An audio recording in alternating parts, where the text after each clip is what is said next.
오늘 하나님께서 우리에게 주신 말씀은 다니엘 3장 13절부터 18절 말씀입니다. 이제 봉독합니다. 하나님의 말씀을 경청하십시오. 느부갓네살 왕이 노하고 분하여 사드락과 메삭과 아벳느고를 끌어오라 말하매 드디어 그 사람들을 왕의 앞으로 끌어온지라. 느부갓네살이 그들에게 물어 이르되 사드락 메삭 아벳느고야, 너희가 내 신을 섬기지 아니하며 내가 세운 금 신상에 절하지 아니한다 하니 사실이냐?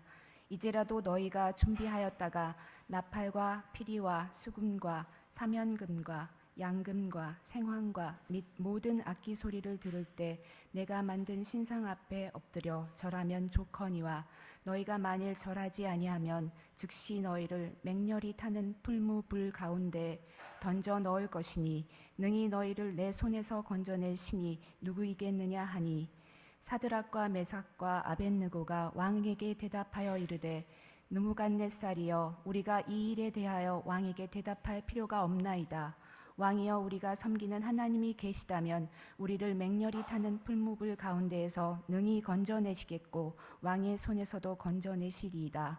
그렇게 하지 아니하실지라도 왕이여, 우리가 왕의 신들을 섬기지도 아니하고 왕이 세우신 금 신상에게 절하지도 아니할 줄을 아옵소서. 아멘. 하나님께서 이 말씀을 통해 우리에게 은혜 주시기를 원합니다. 지난 한 주 동안 잘 지내셨는지요? 우리 인사 같이 나누시죠. 샬롬.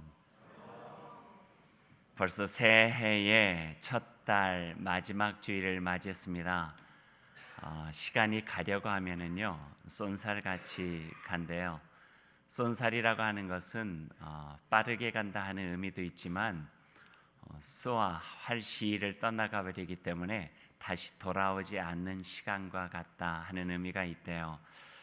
시간을 조금 더 귀하게 여기고 우리가 잘 살아가야 되겠습니다. 우리 함께 기도하겠습니다. 사랑의 주님, 주님께서 이 시간 우리를 주님의 전, 사랑과 믿음과 소망의 전으로 불러주시고 주님의 말씀을 이 시간 허락해 주십니다. 주님의 말씀을 듣겠습니다.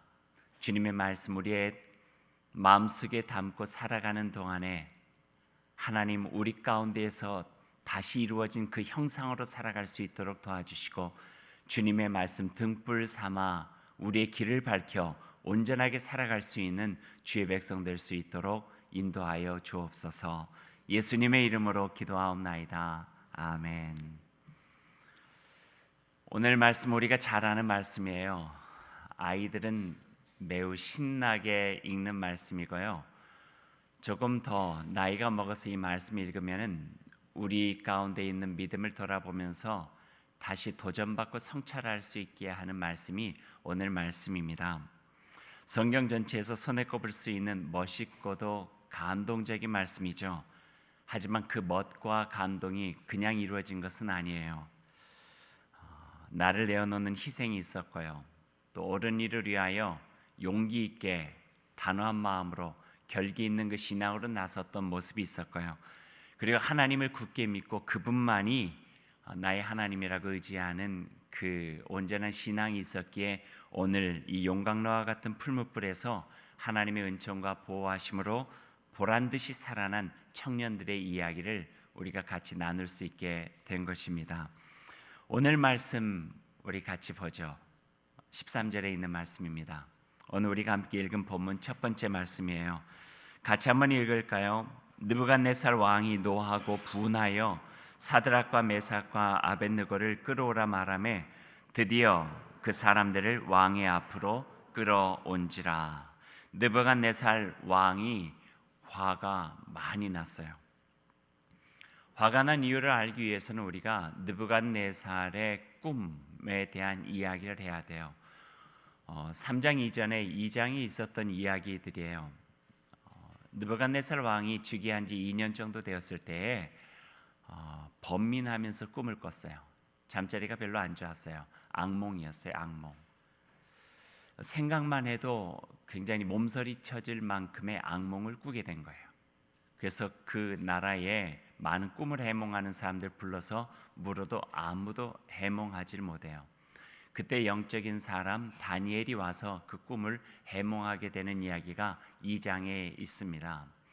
2장에 나오는 그 꿈의 이야기는 대략 이런 거예요. 그냥 간단하게 설명을 하면은 느부갓네살 왕이 꿈을 꿨는데 큰 신상을 본 거예요. 꿈속에서 거대한 신상. 그런데 이상하게 하나의 재질로 된 것이 아니라 머리는 금으로 돼 있고 또 가슴과 팔은 은으로 돼 있고 그리고 배 쪽은 노스로 돼 있고 그 밑에는 또 쇠로 돼 있고 또 발은 또 흙과 쇠로 이렇게 섞어져 있고 그런 신상이 거대하게 꿈속에 나타난 거예요. 그런데 갑자기 아무도 손대 본 적이 없는 돌과 같은 것이 묵직하게 날아와서 이 발을 쳐요. 그러니까 발이 무릎이 꺾이면서 온 몸 전체가 무너져 버리는 꿈을 꾸게 된 거예요. 그러니까 뭔가 일어서는 것은 좋은 길몽이지만 무너져 내렸으니까 얼마나 흉몽이고 악몽이겠어요. 이게 무슨 의미가 있을까라고 하는 것 때문에 번민하고 괴로워할 때 다니엘이 그의 앞에 나아가서 그가 가지고 있는 영적인 권위로 해몽을 해주게 되는 거예요. 해몽의 뜻은 이런 거예요. 그 머리는 금으로 생겨져 있는 머리는 바로 당신 바벨론의 느부갓네살 왕을 뜻합니다.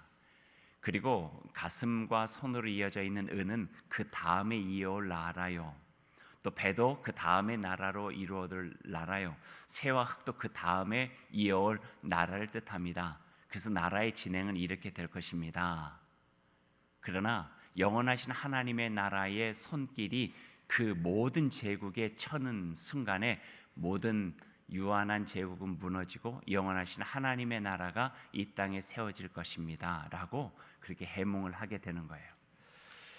그 영적인 해몽 앞에 느부갓네살은 마치 정전을 당한 것처럼 일시적인 어떤 하나님을 경배하고 찬양한 모습으로 돌변해요. 유대의 포로였던 다니엘 앞에 무릎을 꿇기까지 하는 거예요. 그러나 그것도 잠깐 제정신을 차리고 난 다음에 어리석은 욕망이 그 속에서 꿈틀거리기 시작하는 거예요. 내가 금이고 머리를 이루고 있는 상징이라고 한다면은 온 몸을 은과 쇠와 흙이 덮이지 못하게 금으로 큰 신상을 만들어 가지고 이 느부갓네살의 바벨론 제국을 영원하도록 만들어야 되겠다 하는 생각을 갖게 된 거예요. 그러니까 하나님께서 꿈을 통해서 주신 그 지혜와 하늘의 섭리에 대해서 도전하는 거죠. 그것에 대해서 저항하는 거죠. 그러다 보니까 머리끝에서부터 발끝까지 금으로 치장되어져 있는 신상을 그가 만들게 된 거예요. 3장 1절에 있는 말씀이에요. 느부갓네살 왕이 금으로 신상을 만들었으니 높이는 60규빗이요 너비는 6규빗이라 그것을 바벨론 지방의 두라 평지에 세웠더라. 평지 평원 모든 이들이 다 볼 수 있는 평지에다가 60규빗 27m 6규빗 2.7m 말하자면 너비 2.7m에 높이 27m의 엄청 거대한 신상을 금으로 만들어 놓은 거예요. 그리고 하나님이 꿈으로 예주해 주신 바벨론 제국의 유한함을 거부하고 금신상을 만들어 자기의 욕망이 담겨져 있는 영원한 제국을 만들려고 했던 거죠. 그러니 그 금신상은요 그냥 금신상 자체의 의미가 아니에요. 하나님의 질서와 하나님의 통치와 하나님의 뜻을 거부하고 그것을 거슬려 인간의 욕망으로서 제국의 힘으로서 이 땅의 모든 것을 영원하게 만들겠다고 하는 욕망스러운 느부갓네살의 집착이 만들어 놓은 그 신상이 바로 27m짜리 금신상인 거예요. 그리고 명령해요. 백성들과 나라들과 각 언어로 말하는 자들에게 명하노니 너희는 나팔과 피리와 수금과 사명금과 양금과 생황과 및 모든 악기 소리를 들을 때에 있는 악기 없는 악기 다 동원한 것 같아요. 그때에 엎드려 느부갓네살 왕이 세운 금신상에 절해야만 한다. 누구든지 엎드려 절하지 아니하는 자는 즉시 맹렬히 타는 풀무불에 던져 넣으리라. 풀무불에 던져 넣으리라. 불에 태워서 죽여버리리라. 이런 뜻이에요. 목숨을 담보로 잡은 위압적인 명령이에요. 말을 안 듣게 된다면은 죽이겠다고 하는 겁박이요 협박이죠. 아무도 거부할 수 없는 위엄으로 금신상에 절하라는 말 한마디야 울려 퍼지는 모든 악기의 우렁찬 소리 앞에 그 누구도 감히 무릎 꿇지 않고 엎드리지 않고 절하지 않을 사람이 없었어요. 그러나 이러한 엄중한 느부갓네살 왕의 포고령을 우습게 여기듯이 금신상을 향해 머리를 꼿꼿이 쳐들고 있는 용맹스러운 유다의 청년들이 있었어요. 멋있죠? 멋있잖아요. 감동적이잖아요. 상상이 잘 안 되시는 모양이에요. 상상만 해도 막 가슴이 벅찬데. 다니엘의 세 친구인 사드락과 메삭과 아벳느고 이 세 청년이었어요. 어떤 것이 연상되시나요? 제가 이렇게 하면은 손을 쫙. 뭐가 연상되세요? 네. 하일 히틀러 연상되죠. 지금 이 상황이라고 보면 될 거예요. 1930년대 중반부터 독일은 아리안 민족주의와 군국주의로 무장해요. 그리고 그 군국주의의 광기 속에 혼연일체가 되어서 모든 이들이 다 이렇게 했어요. 이걸 하지 않는 사람들은 제거됐어요. 마치 바벨론 금신상 앞에 모든 악기에 맞추어 엎드려 절하라 하는 것과 마찬가지의 상황이에요. 아리안 민족주의를 내세운 독일 제3제국의 군중들은 오른손을 위로 쭉 뻗어서 이들이 모두 하나가 되어 지향하고 있는 바가 같다고 하는 것들을 그 응집력을 가지고 표현하고 있었던 거죠. 어떤 이들은 그것을 집단적 최면과 같은 일체감이라고 이야기하고 그 집단적 최면과 같은 일체감은 제2차 2차 대전을 일으키게 돼요. 근데 얼마 전에 사진 한 장을 보았어요. 모든 군중이 다 손을 뻗어가지고 하일 히틀러를 외치고 있을 때에 그 수많은 군중 가운데서 유독이 한 사람만이 팔짱을 끼고 있는 사진이에요. 본 적 있으세요? 본 적 있으세요? 그 사람은 아우구스트 란드메서라고 하는 사람이에요. 뭐 엄청난 사람도 아니에요. 그 사람은 함부르크의 조선소의 한 직원이었어요. 그가 가지고 있는 작은 양심이지만 이건 아니라 생각을 한 거예요. 마침 그는 유대인 아가씨와 사귀고 있었어요. 근데 히틀러 나치 정권이 가져가 있는 아리안 민족주의나 인종차별이나 모든 것들을 획일화해서 끌고 가는 그것이 이거는 아니다라는 생각을 가졌어요. 그래서 마치 함부르크 조선소에서 배를 만들어서 군함을 진수할 때에 거기에 히틀러도 참석을 해가지고 모든 군중들이 그 앞에서 히틀러를 할 때 그 사람 팔짱을 끼고 암만 응시하고 있었어요. 할 수 있었던 것은 그거 하나밖에 없었던 거예요. 저항이죠. 반항이죠. 이건 아니다. 소심한 반항이긴 하지만 그러나 자기가 할 수 있는 최고와 최선의 표현을 다하여서 손을 뻗지 않은 거예요. 그리고 팔짱을 끼고 이건 아니다라고 하는 것을 암묵적으로 그가 표현하게 된 거예요. 그 사진 한 장을 보게 된 거예요. 궁금했어요. 누군지. 그래서 찾아봤더니 바로 아우구스트 란드메서라고 하는 사람이었고 그는 그 자리에서 체포가 되어서 2년형을 살았고요. 그가 왜 그랬는가를 알아본 나치 정권에 의해서 사귀고 있었던 여자는 형장에 끌려가서 2차 세계대전 중에 그 사형, 살해를 당하게 되고요. 그 자녀들은 추방이 되고요. 나중에. 그리고 그는 39년도에 2차 세계대전이 발발할 때 실종돼 버리고 말아요. 많은 사람들은 그가 아마 살해되었거나 죽었겠다 생각을 하고 있죠. 다니엘의 세 친구 사드락, 메삭, 아벳느고 거대한 금신상에 절하지 않았어요. 모든 이들이 다 엎드려 있을 때 그만 유독이 세 사람만 서 있었던 거예요. 금신상이 27m와는 비교할 수도 없는 2m도 채 되지 않는 그 키를 가지고 있었지만 그러나 위대하신 여호와 하나님의 높이에 그의 마음을 두고 27m짜리 금신상은 우상이다 생각하고 절하지 않는 결기와 굳건한 믿음을 가지고 자기 신앙을 지켜갔던 세 청년의 모습이 오늘 이 말씀을 통해서 우리가 만나게 되는 거예요. 그들에게는 그 금신상이, 그리고 금신상을 맡는 느부갓네살이 결코 하나님을 대신하여 경배를 받을 만한 신적 존재라고 인정할 수가 없었던 거예요. 그래서 오직 여호와 하나님께만이 드릴 수 있는 경배, 오직 여호와 하나님께만 꿇을 수 있는 무릎을 그 금신상 앞에는 꿇지 않고 엎드리지 않고 자기 속에 경배할 수 있는 이는 오직 여호와 하나님 한 분밖에 없고 그분의 통치만이 나를 주도할 수 있다고 하는 고백으로 그 신앙의 모습들을 표현하고 있는 거예요.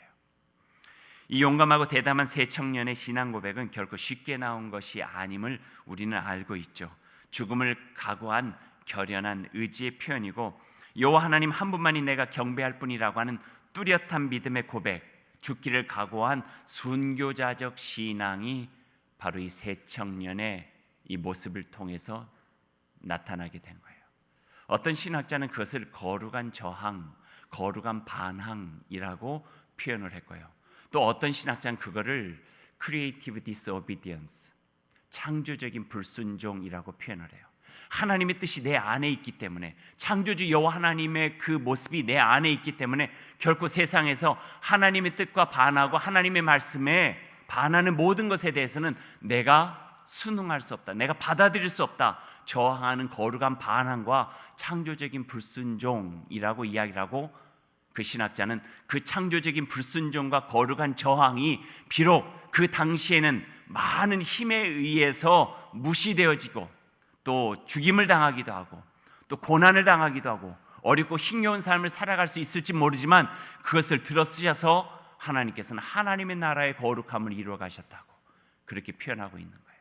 마치 엘리야 시대에 바알과 아세라에게 무릎 꿇지 않은 7,000명의 사람들, 남은 자를 주셔서 그루터기와 같은 그곳에서 하나님 나라의 새싹을 돋게 하시는 하나님의 그 놀라운 섭리처럼 이 세 사람을 통해서 그때는 소수고 그냥 한 손에 한 입김에 불어 넘어갈 수밖에 없는 미약함이지만 그런 것을 통해서 하나님은 하나님의 나라를 이어가신다고 말씀해주고 계시는 거예요. 하나님의 뜻을 지키기 위해 죽을 각오를 하고 고생할 각오를 하고 지켜내는 신앙이죠. 더 크게는 옳은 일을 위해 저항하고 선으로 악을 이기고 의를 위해 어려움을 감내내는 것이고 산상수훈의 예수님의 말씀으로 하면은 의를 위하여 핍박을 받는 자는 복이 있나니 그들이 하나님의 나라를 볼 것이다. 이 말씀의 주인공이 되는 것이에요. 이 세 청년이 그렇게 거룩한 저항, 금신상 앞에 절하지 않을 수 있는 결기의 믿음을 가질 수 있었던 것은 이게 처음은 아니었어요. 그 이전에 조금은 작지만 거룩한 저항을 통해 가지고 경험했던 승리의 어떤 기쁨이 있었기 때문에 이것까지 이어질 수 있었다, 이런 생각을 할 수가 있어요. 우리가 잘 알듯이 다니엘서 1장에 보면은요, 먹는 이야기가 나와요. 산의 진미와 채식. 이건 우리 주일학교 아이들도 아는 이야기인데 제가 굳이 다 설명하지 않아도 될 것 같아요.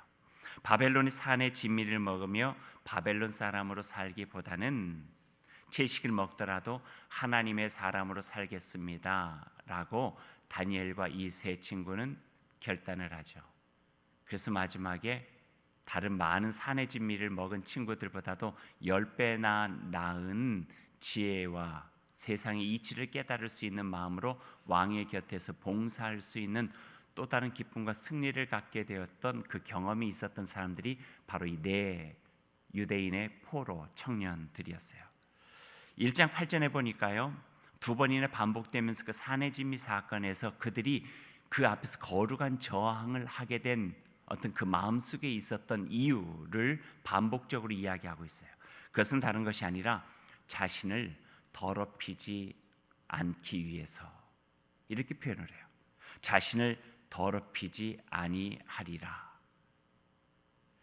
하나님 앞에서 자신을 성결하게 지키고 싶은 거룩함으로 산의 진미를 거부한 거죠. 얼마나 맛있겠어요. 이걸 먹으면 얼마나 좋겠어요. 매력적이고 유혹이 되겠어요. 하지만 그 앞에서 자신을 지키는 거룩함으로 인하여서 그것을 극복할 수 있는 믿음의 승리를 그들이 경험했던 거예요. 산의 진미는 어떤 건가요? 자기를 더럽히지 않는다는 것은 이것이 나를 유익하게 만들 것이 아니라 이것이 나로 하여금 하나님의 사람으로서의 변질되게 만든다고 하는 것을 말하고 있는 거예요. 그게 바로 자기를 더럽히는 거예요. 우리 앞에 먹을 것이 있어요. 가끔 이야기하지만 그것에 대한 분별력을 가져야 돼요. 이게 먹어도 되는 것인지 아니면 이게 먹으면 되는 것이 아닌지, 이게 미끼인지 아니면 밥인지. 미끼는요, 아무리 맛있게 생겼어도, 아무리 먹을 것이 거기에 있어도 그것은 우리의 목숨을 담보로 하고 우리를 끌고 가 버려요. 우리의 모든 삶이 거기에 저당 잡혀버리고 만다는 거예요.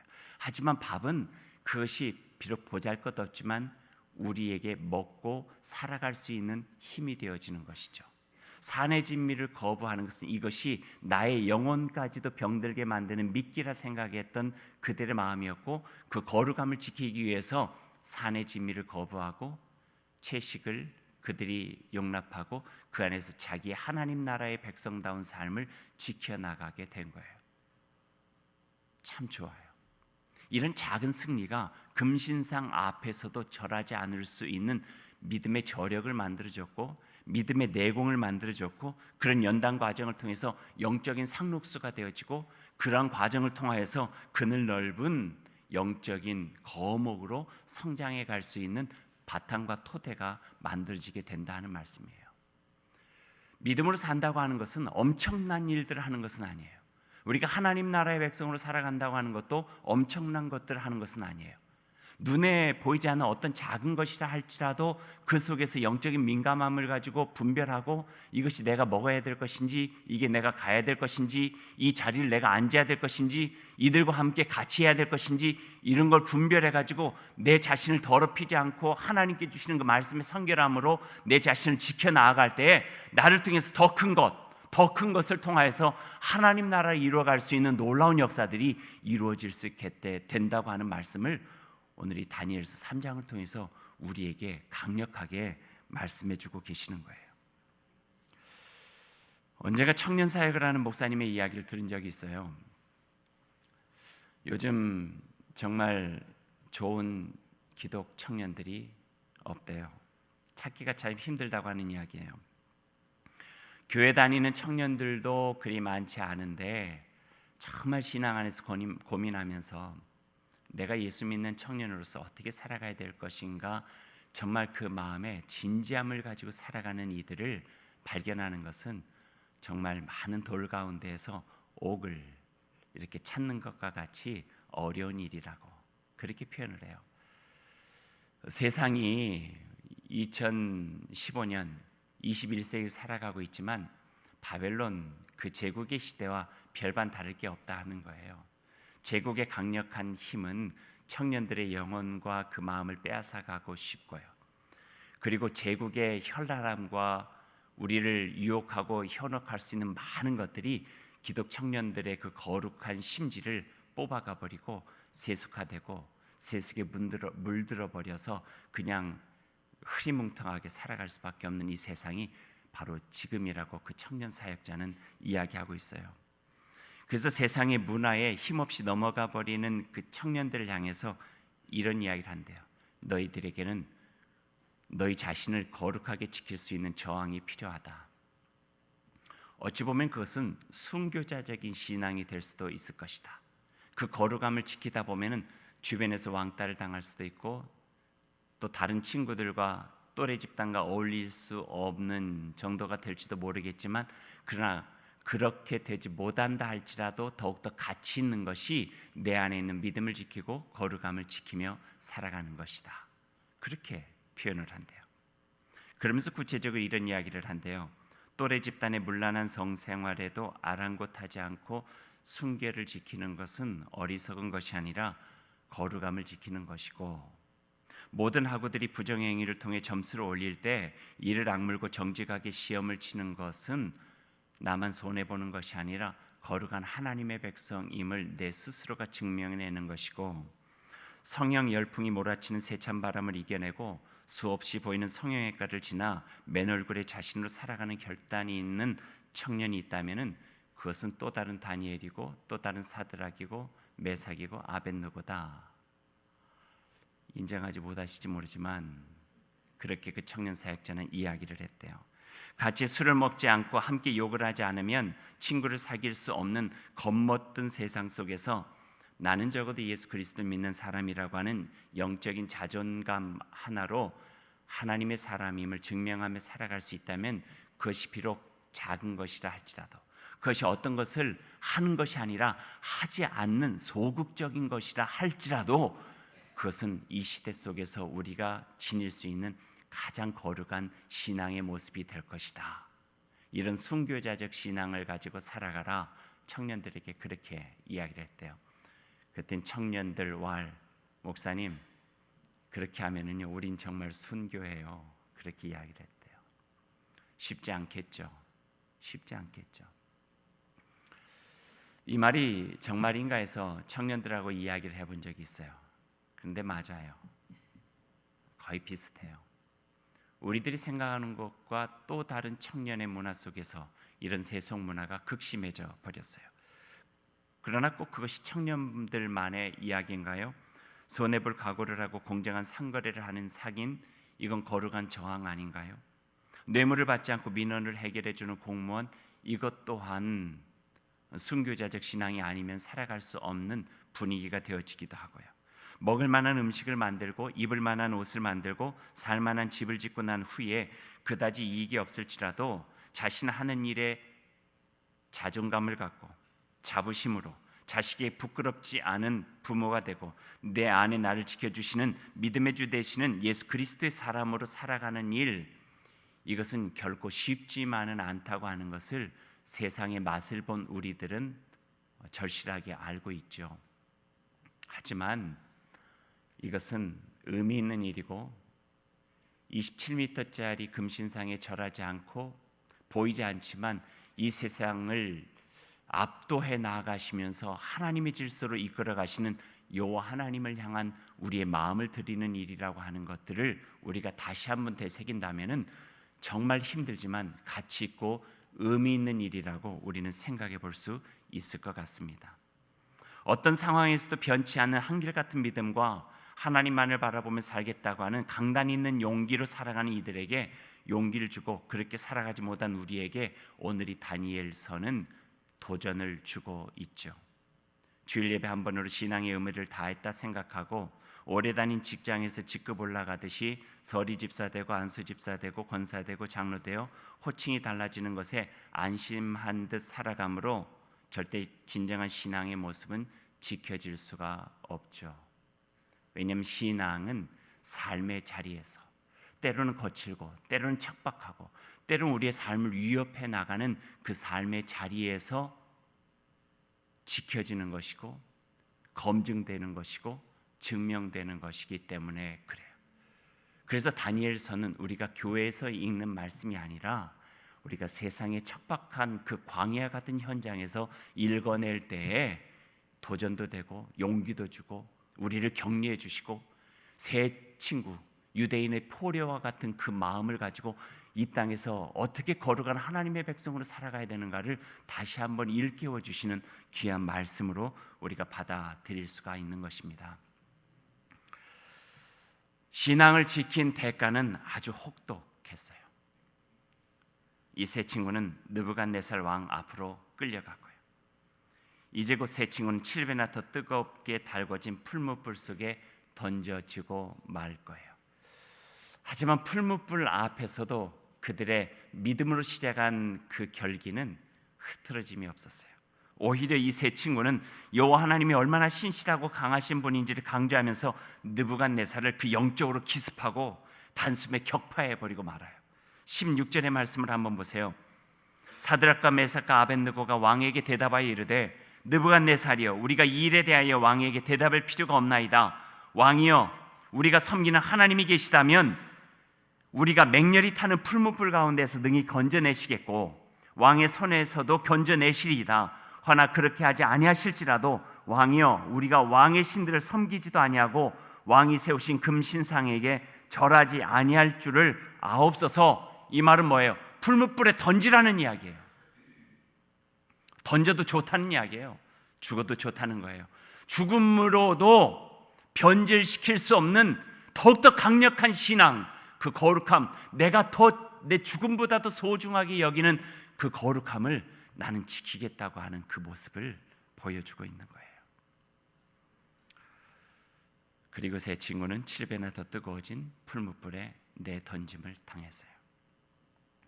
1919년 4월 18일 3.1운동의 기운이 점점 거세지고 있을 때 경기도 화성군 제암리 바란면의 제암리교회 성도들은 일제의 만행으로 인해서 예배당 안에 갇힌 채 불에 타서 죽었죠. 목격자이자 생존자였던 전 동네 할머니의 증언에 따르면 그들은 불 속에서 어깨동무를 하였고 그들은 입을 모아서 찬송을 불렀대요.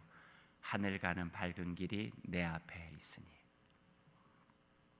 그리고 함께 감사 기도를 드리고 불 속에서 죽어갔대요. 하나님은 그들을 불 속에서 건져 주시지 아니하셨어요. 그리 아니하실지라도 우리는 하나님만을 섬기겠습니다. 사드락 메삭 아벳노에게 있었던 그 기적과 같은 불구덩이 속에서의 구원의 주심이 때로 우리에게는 일어나지 않을지 몰라요. 그래서 어찌 보면 우리에게는 그리하지 아니하실지라도 라고 하는 신앙이 더 필요하죠. 고쳐주지 아니하실지라도,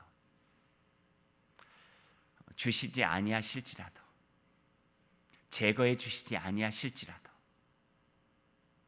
내가 힘들고 어렵지만 그것이 없어지지 아니할지라도 나에게 십자가를 통해서 구원해 주신 예수 그리스도 그분만을 섬기며 살아가겠습니다. 나는 하나님의 백성입니다. 주님의 자녀입니다.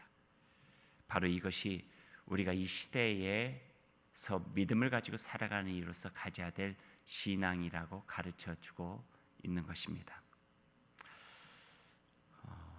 다니엘서가 오늘 우리 3장은 3장 끝난 이후에 또 다른 성경 70인역의 성경은 그 뒤에 그 아벳느고라고 우리가 알고 있는 아사랴의 기도문을 싣고 있어요. 그 기도문을 여러분에게 읽어드리면서 오늘 말씀을 맺도록 하죠. 다니엘서 3장 41절 45절에 있는 말씀인데 우리가 가지고 있는 성경에는 없습니다. 우리가 가지고 있는 것은 마소라 성경이고요. 70인역이라고 하는 구약 히브리 성경에 나와 있는 내용이에요. 한번 여러분 들어보시면서 불구덩이 앞서서 기도한 이 아사랴 아벳느고의 기도를 한번 우리 마음에 새겨 보셨으면 좋겠습니다. 이제 우리는 온전한 마음으로 당신을 따르렵니다. 그리고 당신을 두려워하며 당신의 얼굴을 다시 한번 배웁기를 갈망합니다. 우리로 하여금 부끄러움을 당하지 말게 하옵소서. 당신은 관대하시고 지극히 자비로우신 분이시니 우리에게 관용을 베푸소서. 당신은 놀라운 업적을 이룩하신 분이시니 우리를 구해 주소서. 주님, 당신 이름이 영광스럽게 우리를 통해서 빛나기를 원합니다. 당신을 섬기는 사람을 학대하는 자들이 부끄러움을 당하게 하시고 그들의 콧대가 꺾이고 힘이 박탈당하여 그들로 하여금 치욕을 뒤집어쓰게 하옵소서. 당신 홀로 하나님이시고 주님이심을 알게 하시고 당신의 영광이 온 땅에 빛남을 우리로 하여금 알게 하소서. 아멘. 이런 기도예요. 이 기도가 바벨론 제국과 같은 때로는 거칠고 험한 위압적인 힘으로 또 우리를 강제해 나가는 이 시대를 믿음으로 살아가고 있는 우리의 기도가 되기를 원하고 또 이 기도함으로써 이 세상에서 하나님의 나라를 일궈갈 수 있는 뜻 있는 주의 백성들이 다 될 수 있기를 간절히 소망합니다. 우리 함께 기도하겠습니다. 사랑의 주 여호와 하나님, 다니엘의 말씀을 우리가 듣습니다. 사드락, 메삭, 아벳느고 20대 약관의 유대의 포로였지만 가진 것 하나도 없었지만 그들이 가진 것은 그 세상 어떤 힘도 제압할 수 없는 가장 강력한 믿음이었습니다. 하나님을 섬기는 믿음, 하나님의 백성이요 하나님의 자녀라는 믿음, 예루살렘 성전은 파괴되고 나라를 잃어버리고 자신들은 종이 되고 포로가 되고 노예가 되었지만 그럼에도 불구하고 영원히 살아계신 여호와 하나님은 살아계셔서 우리의 마음속에 계시고 우리를 인도해 주신다고 하는 그 굳건한 믿음이 이 세상의 힘에 눌리지 않고 기죽지 아니하는 영적인 자존감을 가지고 살아갈 수 있는 힘이 되었습니다. 하나님, 우리에게도 이런 힘이 필요합니다. 청년들에게도 필요하고 또 직장생활하는 이들에게도 필요하고 또 하나님의 말씀을 살아가는 모든 이들에게 이 믿음이 필요합니다. 하나님 함께 해주시고 이 믿음으로 세상을 거스러 하나님의 나라의 일금에 살아갈 수 있는 주의 백성들이 다 될 수 있도록 주님 역사하여 주옵소서. 힘이 되어 주옵소서. 성령의 강력한 능력으로 우리와 함께하여 주셔서 때론 연약해지고 때론 유한한 우리 어려움 때문에 무너지기 쉬울 때 우리의 손을 붙잡고 다시 일어나 강력한 하나님의 그 권세를 가지고 세상을 호령하며 살아갈 수 있는 주의 백성 될 수 있도록 주님 함께하여 주시옵소서. 모든 것을 주님 예수 그리스도의 이름으로 간절히 기도하옵나이다. 아멘.